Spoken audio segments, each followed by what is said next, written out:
बच्चों, चलिए आज हम अपनी कक्षा में पढ़ेंगे समास।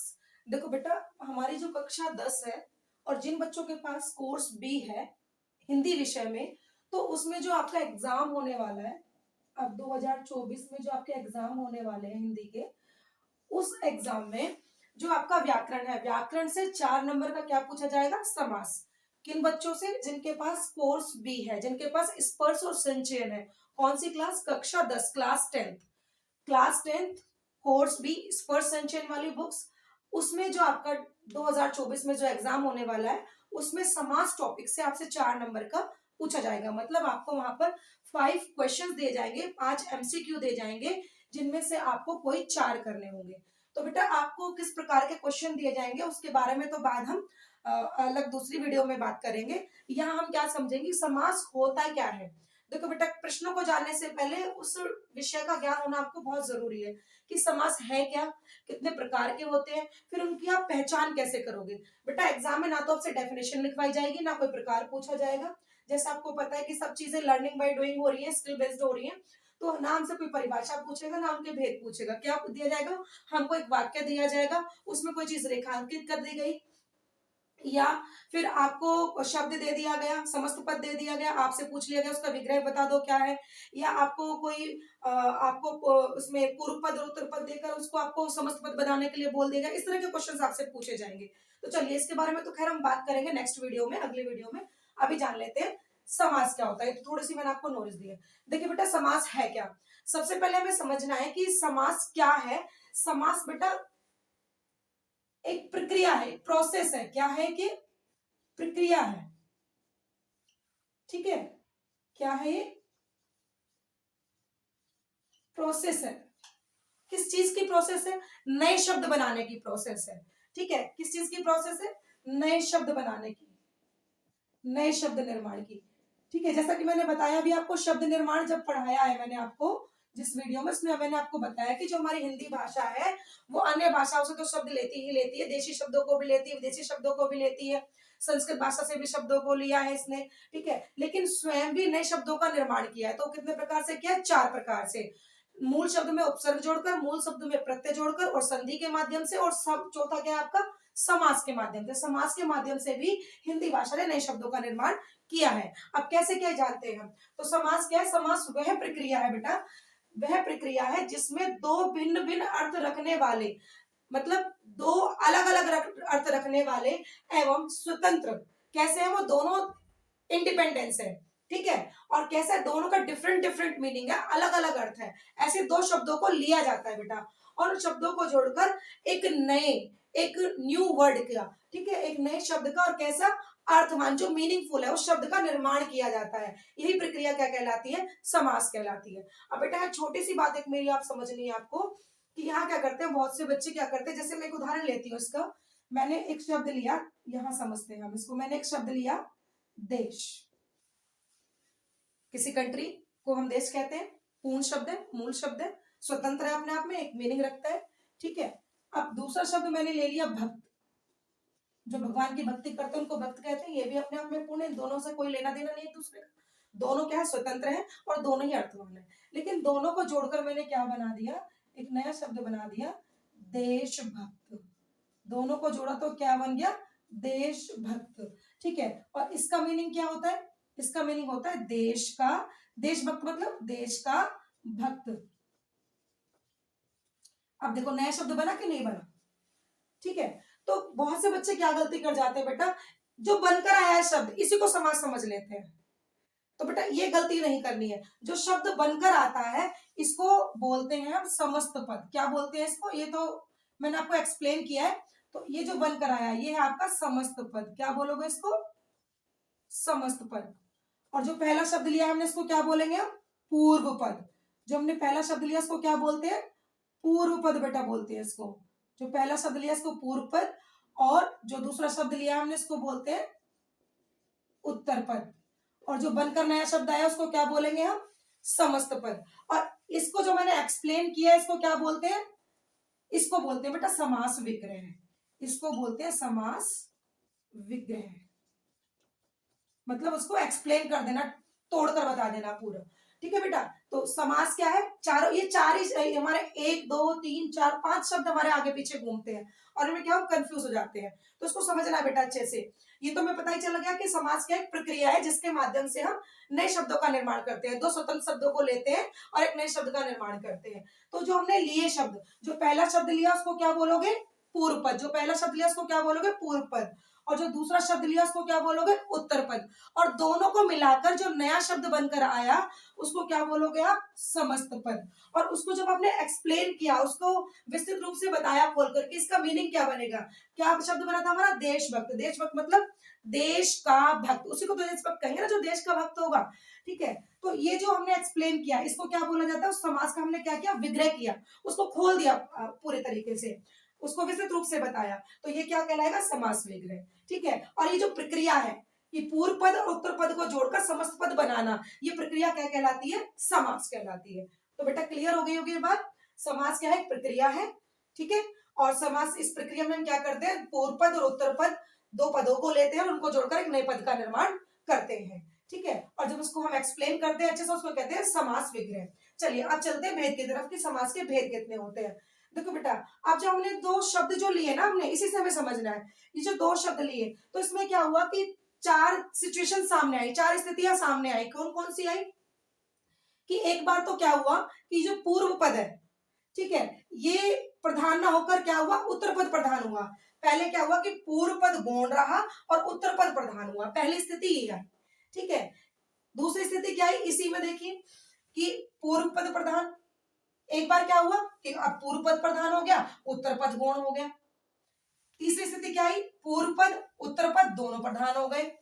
और चौथी स्थिति क्या हुई, कोई अन्य पद ही प्रधान हो गया, ना तो पूर्व पद प्रधान है ना उत्तर पद प्रधान है, कोई अन्य पद अन्य ही पद प्रधान हो गया आपका।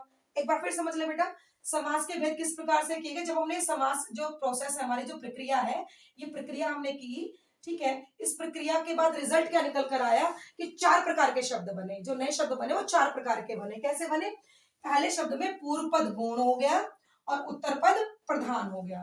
तो जब पूर्व पद गौण हुआ और उत्तर पद प्रधान हुआ तो हमने इसको क्या बोला, तत्पुरुष समास बोला। कि भाई जब पूर्व पद गौण होगा और उत्तर पद प्रधान होगा तो हम उसको क्या बोलेंगे, क्या नाम देंगे, तत्पुरुष समास का नाम देंगे। उसको क्या बोला जाएगा, तत्पुरुष समास बोला जाएगा। फिर अब हम पूर्व पद को प्रधान कर देते हैं और उत्तर पद को गौण कर देते हैं, पूर्व पद को प्रधान कर देते हैं और उत्तर पद को गौण कर देते हैं, इसको पलट देते हैं। तो कौन सा समास बनेगा फिर हमारा, ये अव्ययी भाव समास। कौन सा समास बनेगा, अव्ययी भाव समास। इसको क्या नाम दिया गया, अव्ययी भाव समास। फिर तीसरा है हमारा कि हम पूर्व पद और उत्तर पद अब दोनों को ही प्रधान कर देते हैं, और तो इस समास को क्या नाम दिया गया, द्वंद्व समास।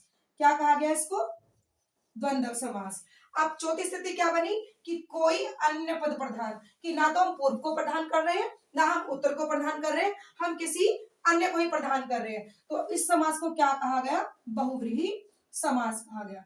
बेटा कोई भी हम दो चीजें ले रहे हैं तो उनमें क्या होगा, या तो फर्स्ट की वैल्यू ज्यादा है और सेकंड की कम है, फिर फर्स्ट सेकंड की ज्यादा है फर्स्ट की कम है, या दोनों की वैल्यू कर लो, दोनों की किसी की मत करो, किसी अन्य की कर लो। ठीक है, तो उसी प्रकार से चार भेद हुए समास के। कितने भेद हुए, चार भेद हुए। अब बेटा आप कहोगे कि मैम इसमें तो हमें अभी दो शब्द सुनने के लिए मिलते हैं, कर्मधारय और देहु, वो कहाँ है, वो बेटा इसी के अंतर्गत आते हैं, तत्पुरुष समास के अंतर्गत ही वो दोनों आते हैं। कौन कौन से, कर्मधारय समास, कर्मधारय समास, और एक होता है हमारा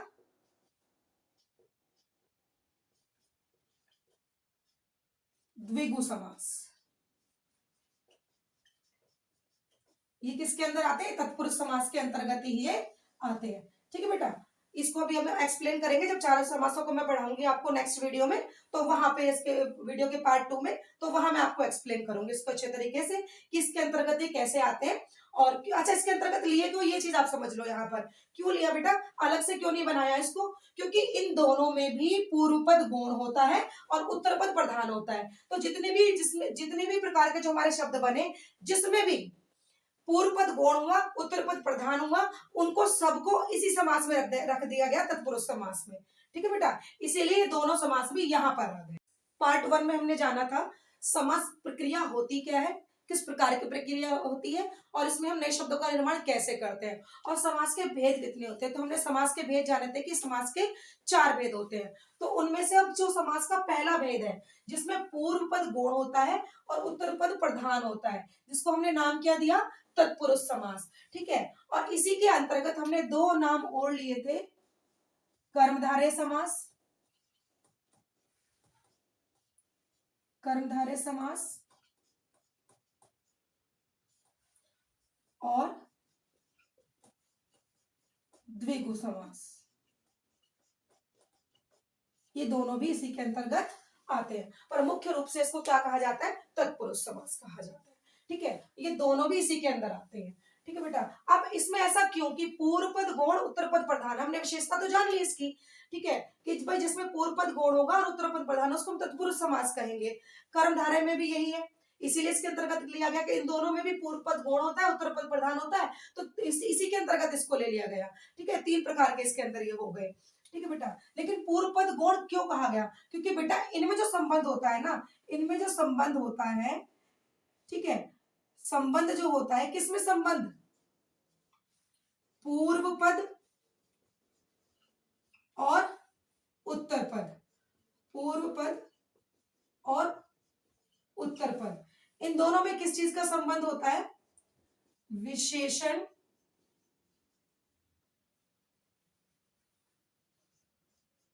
विशेषण एवं विशेष्य। बेटा टॉपिक को समझना है, रटना नहीं है, ध्यान रखना, जब आप इसको समझ लोगे तो आपसे कहीं भी गलती नहीं होगी। भाई पहले समास में, पहले जो हमारा प्रकार का समास है उसमें पूर्व पद गौण और उत्तर पद प्रधान है, ये याद रखना है। ठीक है, अब क्यों है, क्योंकि इसमें पहला पद क्या होता है, विशेषण होता है। विशेषण आप समझते हो, संज्ञा सर्वनाम की विशेषता बताने वाले शब्द। तो मतलब पहला पद में कौन से शब्द आएंगे, ऐसे शब्दों का प्रयोग किया जाएगा जो उत्तर पद की विशेषता बताएंगे, और जिसकी विशेषता बताई जाती है उसको क्या कहा जाता है, विशेष्य। तो ये क्या होगा, यहां पर होगा विशेषण और यहां पर होगा विशेष्य। ठीक है, तो आसानी से हम पहचान सकते हैं तत्पुरुष समास को, कर्मधारय समास को, द्विगु समास को। अभी मैं थोड़ा आगे बताती हूँ कि तीनों में होता तो ये, लेकिन थोड़ा सा डिफरेंस होता है इनमें, वो हम समझेंगे अभी। पहले मेन चीज समझनी है कि इसको क्यों कहा गया, क्योंकि इसमें जो पूर्व पद होगा वो विशेषण होगा और उत्तर पद क्या होगा, विशेष्य होगा। अर्थात जो पहला पद है वो उत्तर पद की विशेषता को बताएगा। ठीक है, तो वो आपका कौन सा समास है, तत्पुरुष समास है। ठीक है, और वो कर्मधारय समास भी है, द्विगु समास भी है, तीनों में ये सिचुएशन है। ठीक है, तभी इसको इसमें लिया गया। ठीक है, लेकिन इनमें कौन कौन से शब्द रखे गए, क्या बेटा एक ही प्रकार की विशेषण होती है, एक ही प्रकार की विशेषता होती है, नहीं, तो उसमें भी कई प्रकार होते हैं, तो उसको हमें समझना है। देखिए तत्पुरुष के अंतर्गत कौन से आएंगे, तत्पुरुष के अंतर्गत वो आएंगे कि जब पहला पद क्या हो, पूर्व पद विशेषण हो, ये तो होगा ही होगा, कम क्लियर है तो। ठीक है, और उत्तर पद क्या हो, उत्तर पद विशेष्य हो, ये तो तीनों में ही सेम बात है। ठीक है, तीनों में ही सेम बात है, इसमें भी इसमें भी, लेकिन इनमें डिफरेंस क्या है, तीनों इसके अंतर्गत आ गए। इसमें बेटा क्या होगा कि जब इस समास का निर्माण किया जाएगा तत्पुरुष समास का, बेटा ध्यान से समझना, तीनों में ही पूर्व पद विशेषण होगा और उत्तर पद विशेष्य होगा। ठीक है, लेकिन कैसे पहचानोगे कि तत्पुरुष है या कर्मधारय या द्विगु समास है, जो तत्पुरुष समास है उसमें कारक की विभक्ति का लोप होता है। किसकी विभक्ति का, कारक की विभक्ति का, बस यही मेन पॉइंट आपको इसमें याद रखना है कि कारक की विभक्ति का लोप होता है। कैसे ये कारक की विभक्ति का लोप, मतलब कैसे, देखिए जैसे मैंने यहां पर लिया देश जमा भक्त, तो शब्द बनकर क्या आया हमारा, देश भक्त। ठीक है, अब इसको जरा आप एक्सप्लेन करो, उसको क्या बनेगा, देशभक्त मतलब देश का भक्त। देखो बना कि नहीं, देश मूल शब्द है, स्वतंत्र है, भक्त भी शब्द है। अब देखो वो भक्त की विशेषता है कि नहीं है, भक्त किसका है? वो देश का भक्त है। देखो बेटा ये ध्यान रखना है कि शब्द देश हमारा जातिवाचक संज्ञा है, लेकिन संज्ञा कब है? जब ये स्वतंत्र रूप में है। ठीक है, जब हम यहाँ पर इसको प्रयोग करें बेटा, वही शब्द संज्ञा भी हो सकता है, वही शब्द विशेषण भी हो सकता है। ठीक है, क्यों, कब उसको हम प्रयोग कहाँ कर रहे हैं, किस स्थिति में प्रयोग कर रहे हैं, ये उस स्थिति पर डिपेंड करता है। कभी रटना मत कि देश है तो संज्ञा ही होगा हमेशा। अब देखो यहाँ पर क्या हो गया? विशेषण हो गया ये सब। उसका प्रयोग हमने किस स्थान पर किया है और किस अर्थ में किया है वो मायने रखता है। तो वाक्य के अंदर उस शब्द उसी तरह से उसमें परिवर्तन आ जाता है। अब देखिए भक्त किसका है? वो देश का है। तो ये भक्त है, ये देश है। देश क्या है? विशेषण है भाई, उस भक्त की विशेषता है, ये विशेष्य है। ये समस्त पद आपका बनकर आ गया। अब देखिए इसका जब हमने समास विग्रह किया, इसका जब हमने समास विग्रह किया, समास बनाते वक्त क्या हुआ? कारक की विभक्ति का लोप हो गया। तो देखो का क्या है? कर्ता ने कर्म को करण से, ये सब आपको पता होंगे। कारक का क्या है? कारक। तो अधिकरण पर जहां तक संबंध का के की, उस भक्त का संबंध किससे है? देश से। तो कौन से कारक की विभक्ति का लोप है यहाँ पर? संबंध कारक की। ठीक है, तो विभक्ति का लोप हुआ कि नहीं हुआ? यहाँ पर देखो देशभक्त, तो मतलब देश का भक्त बन रहा है, लेकिन हमने क्या लिखा है इसको? देशभक्त। कारक की विभक्ति को छुपा दिया। तो जब पहला पद विशेषण हो और दूसरा पद तो विशेष्य होगा ही होगा। जब पहला पद विशेषण है तो भाई विशेष्य की तो विशेषता बताएगा विशेषण। ठीक है, लेकिन जब उसका समस्त पद बनकर आए और उस समस्त पद, ये क्या है हमारा? समस्त पद। जब ये समस्त पद बनकर आए, इस समस्त पद को बनाते समय हम कारक की विभक्ति का लोप कर दें तो वो किस में जाएगा? आपका तत्पुरुष समास में जाएगा। किस में जाएगा? तत्पुरुष समास में। पहचानोगे कैसे? उसका विग्रह करके आप देख लीजिए। ठीक है, और कर लेते हैं, जैसे हम और ले लेते हैं उदाहरण बेटा, समझो इसको अच्छे से। गुड़ जमा सवार, क्या बन गया आपका? घुड़ आपका बन गया घुड़सवार। ठीक है, अब देखो सवार, कैसा सवार है वो? किस पर सवार होने वाला? उसकी क्वालिटी क्या है? उसकी विशेषता क्या है? गुड़, घोड़े पर सवार होने वाला है वो। तो देखो अपने आप ही आ रहा है, घुड़ जमा सवार। हमने इसका समस्त पद बनाया घुड़सवार, इसका मतलब घोड़े पर सवार। घोड़े पर सवार, देखो निकल कर आ रही कि नहीं आ रही कारक की विभक्ति? अधिकरण में पर। ठीक है, अधिकरण जिसमें अधिकार दिखाया जाता है आपका, तो कौन सा है? अधिकरण कारक। अधिकरण की जो विभक्ति है उसका लोप कर दिया गया, तो ये भी किस में जाएगा? तत्पुरुष समास में जाएगा। समझ में आ गया बेटा? देखिए फिर से समझिए इसको, आगे रिपीट करती हूँ मैं अब इसको। अब अगले समास पर मैं जाऊंगी, पहले इसको समझो। तीनों में ही विशेषण विशेष्य का संबंध होगा, लेकिन पहले में क्या होगा? तत्पुरुष समास में जब आप उसका समस्त पद बनाते हो, दो पदों को लेकर समस्त पद का निर्माण करते हो, नए शब्द का निर्माण करते हो, तो जब आप उसका विग्रह करोगे तो देखोगे कि कारक की विभक्ति का लोप हुआ है, तो वो किस में जाएगा? आपका तत्पुरुष समास में। ठीक है बेटा, अब चलते हैं कर्मधारय समास की तरफ। इसका जो हमने नेक्स्ट है, इसको हम चेंज कर देते हैं, थोड़ा कंफ्यूजन हो जाएगी नहीं तो आपको। एक तत्पुरुष समास बना, दूसरा कर्मधारय बना और तीसरा द्विगु समास बना। ठीक है, अब चलते हैं हम नंबर सेकंड की तरफ, कर्मधारय समास की तरफ। तो पहली विशेषता तो मुझे बताने की जरूरत नहीं होगी अब, क्योंकि पहली विशेषता तो हमें पता ही चल गई, दोनों में विशेषण और विशेष्य का संबंध होता है। ठीक है बेटा, अब कर्मधारय समास पर आ जाते हैं। ठीक है, एक उदाहरण मैं यहां पर ले लेती हूँ। नील कमल, दो शब्द मैंने यहां पर लिए, नील और कमल। देखो कमल कैसा है? नीला है। कमल कैसा है? नीला है। इसका करो विग्रह करो, इसका समस्त पद बनाओ जरा, क्या बन जाएगा? नील कमल। इसका विग्रह करो जो नील कमल, तो क्या इसका स्पेलिंग कैसे करोगे आप? देखो जरा, नील कमल, भाई ये कह रहा है नील जमा कमल बराबर नील कमल हो गया। ठीक है, तो नील कमल क्या है? मतलब नीला है जो कमल, क्या हो गया? नीला है जो कमल। अब यहां पर कहीं कारक की विभक्ति है? नहीं, यहां पर सिर्फ क्या है? पहला पद विशेषण है और दूसरा पद विशेष्य है। और कर्मधारय में क्या है कि वो उसकी विशेषता बताता है, पहला शब्द जो है उसकी क्वालिटी को बताता है, और यहाँ पर अधिकतर क्या बताया जाता है? उसके गुण धर्म की बात की जाती है। कर्मधारय समास में उसके गुण धर्म की बात की जाती है। ठीक है, क्वालिटी में देखो विशेषण में कई चीजें आती है, उसकी दशा, अवस्था, गुण, धर्म, दोष सब आते हैं। तो कर्मधारय में किसकी बात की जाती है अधिकतर? गुण की और उसकी अच्छी जो क्वालिटीज होती हैं उसकी बात की जाती है, गुणधर्म की बात की जाती है। अन्य उदाहरण ले लेते हैं हम इसका, जैसे अंधकूप, अंध जमा कूप, हमने कर लिया अंध जमा कूप, तो क्या बन गया आपका? अंध कूप, कूप मतलब कुआं, ठीक है। तो क्या इसका विग्रह करोगे तो क्या हो जाएगा? अंधा है जो कूप। बेटा पहले इसको समझना है अच्छे से, ठीक है। थोड़ा थोड़ा करके मैं आपको पार्ट्स में सारे पहले समझाऊंगी, चारों प्रकार के जो हमारे समास है वो, फिर जो कंफ्यूजन रहती है हमारे की, अभी कुछ बच्चों के मन में जो सवाल आ रहा है कि कर्मधारय होगा, बहुव्रीहि होगा, हमें तो दिक्कत इसी में होती है, उन सब के बारे में हम बात करेंगे अभी। पहले समझ लेते हैं अच्छे से, ठीक है। अंध, अंध मतलब अंधा है, कूप मतलब कुआं, उसकी विशेषता हुई कि नहीं हुई? देखो उसके गुण की बात की जा रही है अब यहाँ पर, ठीक है। तो ये क्या हुआ हमारा? कर्मधारय समास। इसमें भी विशेषण और विशेष्य का संबंध होता है, ठीक है। उपमा और उपमान का भी हो जाता है, ठीक है। जैसे चंद्रमुखी, मैं ले लू चंद्रमुखी, चंद्र जमा मुखी, ठीक है। उसका मुख कैसा है? चंद्रमुखी नहीं आएगा, चंद्रमुख आएगा। चंद्रमुखी तो बहुवीर्य में चल जाएगा चंद्र, क्योंकि यहाँ पे मूल शब्द ही लेना है, चंद्र जमा मुख, तो क्या बन गया आपका?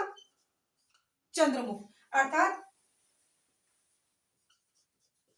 चांद के समान है जो मुख, जो मुख कैसा है? चांद के समान है, ठीक है। अब देखो मुख को किसकी उपमा दे दी? चांद की दे दी, तो यहाँ किसका संबंध हुआ? उपमा रूप में उपमान का। तो कर्मधारय में विशेषण विशेष्य और उपमान, सॉरी उपमेय हो गया,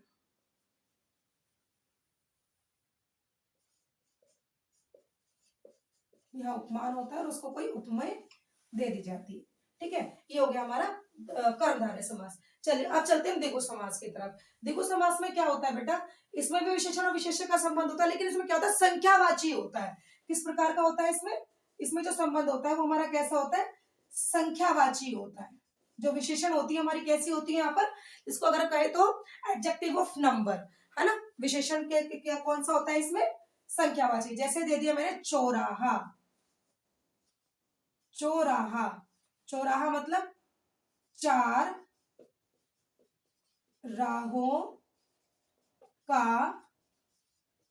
समूह, ठीक है। और ज्यादातर यहाँ पर मतलब संख्या दी जाती है और ग्रुप की बात की जाती है। देखो चौराहा, वो राह कैसी है? चारों तरफ खुलने वाला रास्ता है, तो विशेषता तो है उस रास्ते की, विशेषण विशेष्य का संबंध तो है, लेकिन यहाँ पर कैसा होता है? संख्यावाची होता है, ठीक है। और ले लो इसमें कुछ भी आप इसी तरह से, जैसे त्रिभुज ले लो, आपका त्रिभुज, त्रिभुज क्या है? देखो तीन भुजाओं का भुज, कितनी भुजाएं हैं? तीन, तीन भुजाओं का समूह हो गया, ठीक है। तो ये तीन क्या है? विशेषता हो गई इसकी, और ये भुजा क्या है? मूल शब्द हो गया आपका, ठीक है। तो किस में जाएगा? भाई संख्यावाची है जिसको हम काउंट कर सकते हैं, गिन सकते हैं, वो किस में जाएगा? द्विगु में जाएगा, ठीक है बेटा। एक बार फिर से रिपीट कर देती हूँ मैं इसको। तत्पुरुष समास, देखो समास के भेद में हमारा पहला भेद है, जो पूर्व पद गौण होता है, उत्तर पद प्रधान होता है। पूर्व पद गौण क्यों होता है? क्योंकि पहला पद जो होता है विशेषण होता है, यह आपका उपमेय होता है, ठीक है। और दूसरा क्या होता है? विशेषण की क्या, विशेष्य की विशेषता बताई जाती है या उपमान का उपमेय बताया जाता है, ठीक है बेटा। तो कोई सा भी संबंध हो सकता है इसमें, ठीक है। विशेषण विशेष्य का संबंध होता है इसमें। तो पहले में क्या होगा तत्पुरुष में? इसमें कारक की विभक्ति का लोप होता है, ठीक है। पहला पद विशेषण, दूसरा पद विशेष्य, और जब इसका हम समस्त पद बनाते हैं तो कारक की विभक्ति का लोप होता है। तो कारक की विभक्ति जहां आए वो तत्पुरुष समास। कर्मधारय समास, इसमें विशेषण विशेष्य उपमेय उपमान का संबंध होता है।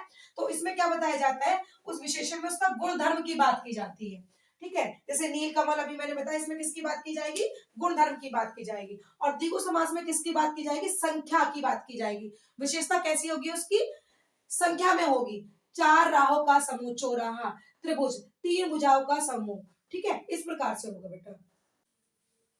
चलिए बेटा अब हम समास का भेद जो पढ़ रहे हैं उसमें पढ़ते हैं दूसरे नंबर का भेद, जिसमें पहले पद में हमने पहले भेद में हमने क्या किया था? पूर्व पद को गौण किया था और उत्तर पद को प्रधान किया था। अब हम क्या करेंगे? पूर्व पद को प्रधान करेंगे और उत्तर पद को गौण करेंगे। और इस समास को नाम क्या दिया गया? अव्ययी भाव समास। क्या नाम दिया गया इसको? अव्ययी भाव समास। अब यहाँ पर पूर्व पद प्रधान होगा, उत्तर पद गौण होगा। कैसे, ये हमें समझना है। देखिए बेटा, इस अव्ययी नाम से आपको समझ में आ रहा होगा कि यहाँ जो पहला पद होगा, जो पहला पद होगा आपका, जो पूर्व पद होगा, वो क्या होगा? वो एक अव्यय होगा।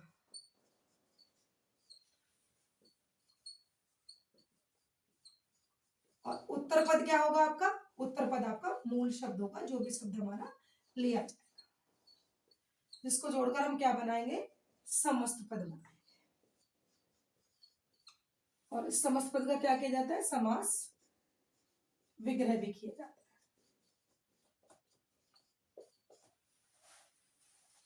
चलिए अब थोड़ा सा हम उदाहरण देख लेते हैं। अब थोड़ा सा हम अवयव ले लेते हैं, जैसे अनु। मैंने अनु ले लिया, यथा ले लिया। बेटा अगर अव्यय के बारे में आपको नॉलेज नहीं है तो जो अव्यय वाली जो मेरी वीडियो है उसमें आप थोड़ा सा उसको देख लेना, ठीक है? क्योंकि यहाँ पर हम इसके बारे में इतनी बात, बस अव्यय कौन से शब्द होते हैं? ऐसे शब्द जिनमें लिंग, वचन और कारक के बदलने पर भी कोई परिवर्तन नहीं होता, उनको हम अव्यय कहते हैं। ठीक है बेटा? अनु, यथा, और अगर ले लू तो मैं प्रति, भर, और ये देशज, विदेशी बहुत प्रकार के होते हैं। ठीक है बेटा? तो पहला पद क्या लिया हमने? अव्यय लिया। ठीक है? और दूसरा पद क्या होता है हमारा? मूल शब्द होता है। जैसे मैंने लिया अनु जमा रूप, यथा जमा शक्ति, प्रति जमा दिन, भर जमा पेट। चलिए बनाए इसको जरा। अनु जमा रूप क्या बन जाएगा आपका? अनुरूप। यथाशक्ति, यथा जमा शक्ति क्या हो जाएगा आपका? यथा शक्ति। अभी बताऊंगी बेटा इसके बारे में, कैसे इसमें पूर्व पद प्रधान है। प्रति जमा दिन, पहले बना लेते हैं। प्रतिदिन, भरपेट। ठीक है? इसका विग्रह भी हम थोड़ा सा कर लेते हैं। अनुरूप, अनुरूप मतलब रूप के अनुसार। वो कहते हैं ना, मैं रूप के अनुसार, मतलब अनुरूप, रूप के अनुसार। किसी यथाशक्ति, शक्ति के अनुसार। भाई जितनी तुम्हारे पास शक्ति है, यथाशक्ति शक्ति के अनुसार कार्य करो। यथाशक्ति शक्ति के अनुसार, अकॉर्डिंग टू द पावर। प्रतिदिन, हर दिन या प्रत्येक दिन।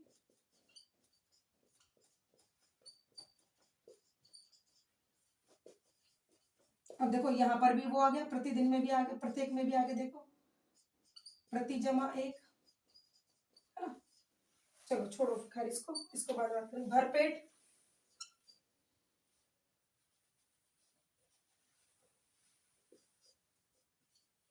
पेट भरकर, पेट मतलब पेट भरकर। तो बेटा देखो समझना इसको अब कि इसमें पूर्व पद प्रधान कैसे है। देखो बेटा, क्योंकि किसकी बात कर रहा है? वो रूप की बात कर रहा है। रूप की वैल्यू किससे बनी? अगर अनु ना हो तो रूप क्या है? मूल शब्द है, वो समास समस्त पद बना ही नहीं सकता। समास प्रक्रिया हो ही नहीं सकती अगर अनु ना लगे और खाली रूप हो। ठीक है?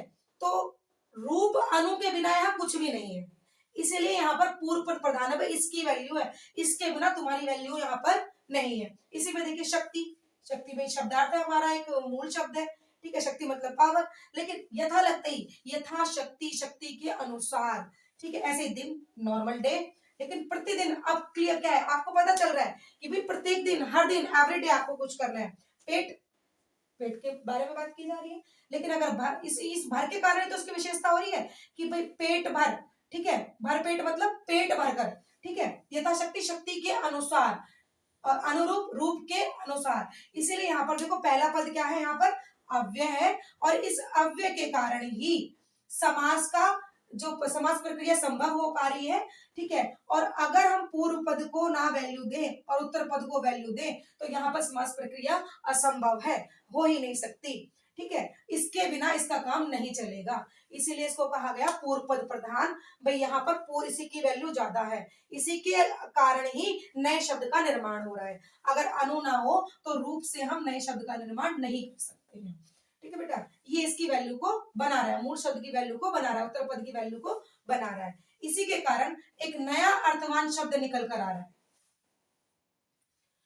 ठीक है, इसीलिए इसको क्या कहा गया, पूर्व पद प्रधान और उत्तर पद गौण, और इनको नाम क्यों क्या दिया गया, अव्ययी भाव समास दिया गया। क्यों दिया गया, क्योंकि इन्हीं अव्ययों की यहाँ पर मूल्यता है।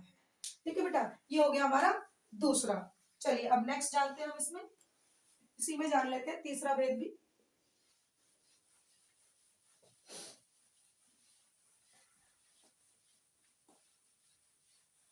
तीसरे में देखो, पहले में हमने क्या किया था, पहले में हमने पूर्व पद को गौण किया था, उत्तर पद को प्रधान किया था।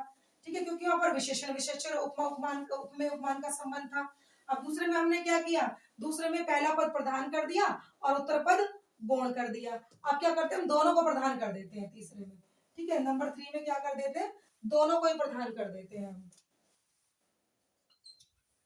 पूर्व पद और उत्तर पद दोनों प्रधान।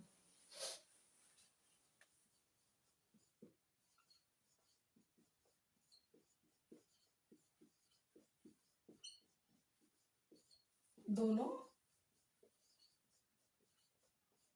प्रधान। इस समास को नाम क्या दिया बेटा, जिसमें दोनों ही प्रधान है हमारे, इसको नाम दिया द्वंद्व, द्वंद्व समास। भाई इसमें कोई द्वंद्व उत्पन्न होता ही नहीं, कोई परेशानी है ही नहीं कि मतलब तेरी वैल्यू ज्यादा है मेरी वैल्यू ज्यादा, किसी प्रकार की, भाई दोनों बराबर है, इक्वलिटी है यहाँ पर दोनों की। ठीक है, जैसे मैंने ले लिया, और इसके अंतर्गत कैसे शब्द आते जाते हैं, जैसे माता, विलोम शब्द इसी के अंतर्गत आते हैं सारे। माता जमा पिता, क्या बनकर आ गया, माता पिता। और एक चीज और समझनी बेटा, जब आप इसका समस्त पद बनाओगे ना, तो बीच में योजक चिन्ह का प्रयोग होगा। किसका प्रयोग होगा, योजक चिन्ह का प्रयोग होगा।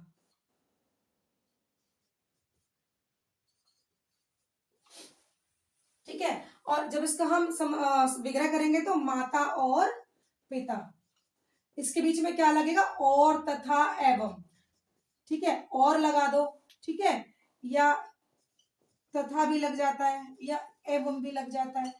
ठीक है, मतलब इनको समुच्चय बोधक जो शब्द होते हैं हमारे, उनके माध्यम से हम इसको दोनों को जोड़ सकते हैं। तो देखो, ना तो माता की वैल्यू कम है ना पिता की वैल्यू कम है, दोनों की बराबर है। ठीक है, उल्टा सीधा, तो ये हो गया उल्टा सीधा।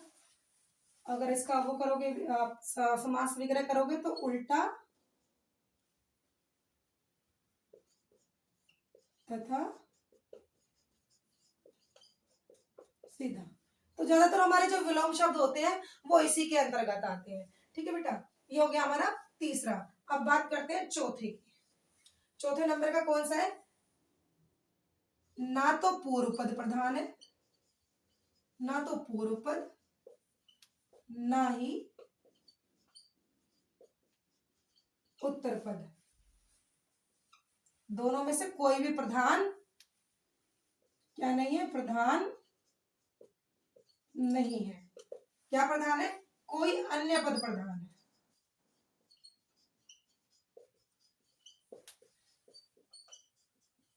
नाम क्या दिया हमने इसको,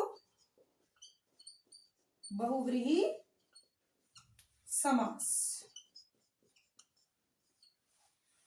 ठीक है, इसका उदाहरण ले लेते हैं। जैसे हमने लिया 10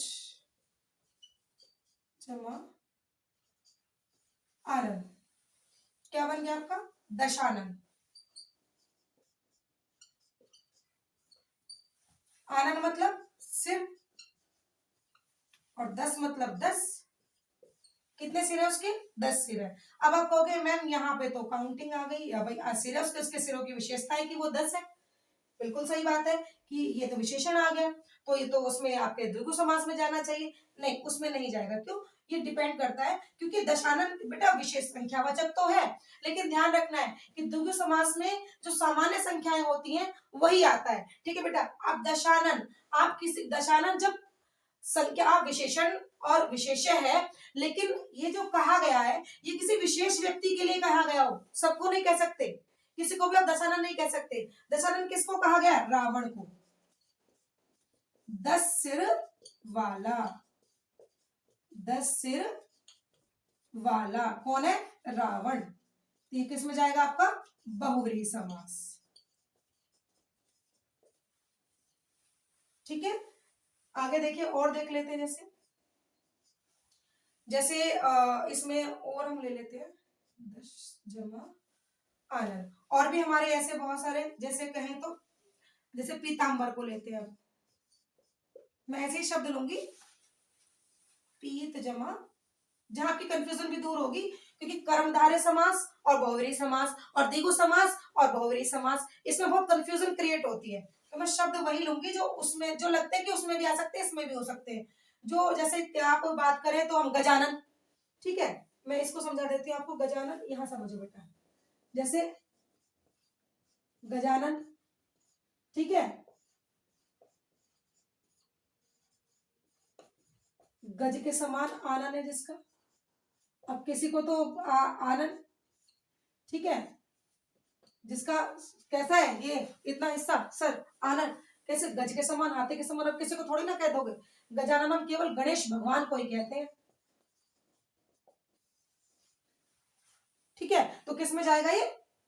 बहुव्रीहि समास में जाएगा, क्योंकि ना तो इसमें गज प्रधान है ना आनंद प्रधान है, भाई हमारे गणेश भगवान प्रधान है। गणेश जी को ही कहा गया है गजानन। ऐसे दशानन किसको कहा गया? रावण को ही कहा गया है। ठीक है, लेकिन कुछ शब्द हमारे ऐसे हैं जो दोनों में आ सकते हैं। जैसे मैंने दशानन में आपकी क्लियर करी बात, पीत जमा अंबर। पीत मतलब पीला, अंबर मतलब वस्त्र। अब देखो आप कहोगे मैम पीला तो विशेषता है उस वस्त्र की कि ये पीला है, तो किस में जाना चाहिए? हमारा कर्मधारय में। लेकिन ये डिपेंड किस पे करता है, हम इसको प्रयोग कैसे कर रहे हैं। अगर हम इसको कहें कि पीला है जो अंबर, बेटा ध्यान देना, पीला है जो अंबर अर्थात जो कपड़ा पीला है, ठीक है, तो कोई भी सामान्य कपड़ा पीला हो सकता है, तो किस में जाएगा? वो कर्मधारय में जाएगा। सामान्य की बात कर रहे हैं। जैसे मैंने यहाँ कहा आपको कि दशानन केवल रावण को ही कहा जाता है। अगर नॉर्मल चौराहा, जैसे मैं आपके द्विगु समास की बात करूं तो उसमें चौराहा लिया था, तो सभी चौराहों को चौराहा ही कहते हैं। सामान्य संख्या वाले किसमें जाएंगे? द्विगु में जाएंगे आपके। और सामान्य विशेषता वाले वो आपके कर्मधारय में जाएंगे। लेकिन जब विशेष रूप से कहा जाए, अगर मैं कह दूं पीला है जो अंबर, तो भाई जो अंबर पीला है, सामान्य कोई भी अंबर पीला हो सकता है। ठीक है, मैं इसको पहले आपका समझ पर बना देती हूँ। पीतांबर क्या बन गया? पीतांबर। लेकिन मैंने इसको कहा था, पीतांबर किसको कहा गया है? विष्णु भगवान को कहा गया, पीले वस्त्र धारण करने वाले अर्थात विष्णु। अगर उन्होंने विशेष कह दिया कि पीतांबर अर्थात विष्णु, ठीक है, दशानन अर्थात रावण, 10 मुख वाला, 10 सिर वाला, ठीक है, सॉरी बेटा गड़बड़ हो गया, आनंद मुख होता है, आनंद मुख होता है, हाँ ठीक है। तो 10 है मुख जिसके, या सिर आप देख लो, ठीक है, आनंद वैसे मुख को ही बोलते हैं, ठीक है, क्योंकि सिर तो विशेष रूप से शीश हो जाएगा फिर। ठीक है बेटा, इसको ध्यान देना बेटा, आनंद मतलब मुख होता है, ठीक है। पीतांबर मतलब पीला है जिसका अंबर, तो किसमें चला जाएगा? वो कर्मधारय समास में चला जाएगा, क्योंकि अब वस्त्र की बात की जा रही, सामान्य विशेषता बताई जा रही कि वो वस्त्र कैसा है? पीला है, ठीक है। लेकिन यहाँ पर अगर मैं कहती हूँ पीतांबर, ठीक है, पीले अर्थात पीले वस्त्र को धारण करने वाले, ठीक है, पीले वस्त्रों को धारण करने वाले, मैंने कह दिया विष्णु, ठीक है। चक्रधारी, ऐसे चक्रधारी को ले लो आप, यहां देखो जरा, चक्रधारी, चक्रधारी, चक्र को धारण करने वाले कौन है? भगवान विष्णु है, ठीक है। और धारण क्या क्या धारण कर रहा है वो व्यक्ति? देखो संज्ञा यहाँ पर गुप्त है, ठीक है, लेकिन क्या धारण कर रहा है? वो चक्र। लेकिन चक्रधारी किसी को भी कह दोगे क्या बेटा? अगर विशेषता नहीं, कर्मधारय में नहीं जाएगा। चक्रधारी चक्र को धारण करने वाले अर्थात विष्णु भगवान, ठीक है। तो ये हमारा किस में जाएगा? बहुव्रीहि समास में जाएगा। यही पहचान है बेटा इनकी, कर्मधारय और बहुव्रीहि में हम ऐसे ही पहचानेंगे, और द्विगु में और उसमें बहुव्रीहि में ऐसे ही पहचानेंगे, क्योंकि इसमें संख्यावाची भी आएंगे और विशेषण वाले भी आएंगे। और संख्यावाची द्विगु में भी होते हैं, और क्या कहते हैं आपकी विशेषण विशेषता वाले तत्पुरुष में भी होते हैं, कर्मधारय में भी होते हैं। तत्पुरुष तो हमारा बिल्कुल ही क्लियर है कि उसमें कारक की विभक्ति, यहाँ तो कोई कारक की विभक्ति नहीं आ रही है, ठीक है। और कर्मधारय में क्या है, किसी सामान्य की बात की जाती है, लेकिन यहाँ पर किसी विशेष की बात की जाती है, तो आप आराम से पहचान सकते हो। जब संख्यावाचक की बात आए तो यहाँ वही बात यहाँ पर भी आपकी लागू होती है कि वहां सामान्य को कहा जाता है, यहाँ किसी विशेष को कहा जाता है। तो मेरे ख्याल से बेटा आपको समास बहुत अच्छे से समझ में आ गए होंगे। थोड़ा सा हम इसकी अब एक्सरसाइज भी लेंगे नेक्स्ट वीडियो में, जहां पर हम अब हम कुछ शब्द लेंगे, उनका विग्रह भी करेंगे, समस्त पद भी बनाएंगे और उनका समास विग्रह भी करेंगे और समास का नाम भी बताएंगे। तो हमें टॉपिक क्या है, हमने टॉपिक को समझा है वो, और हमें क्लियर हो जाएगा जब हम उसकी एक्सरसाइज को सोल्व करेंगे।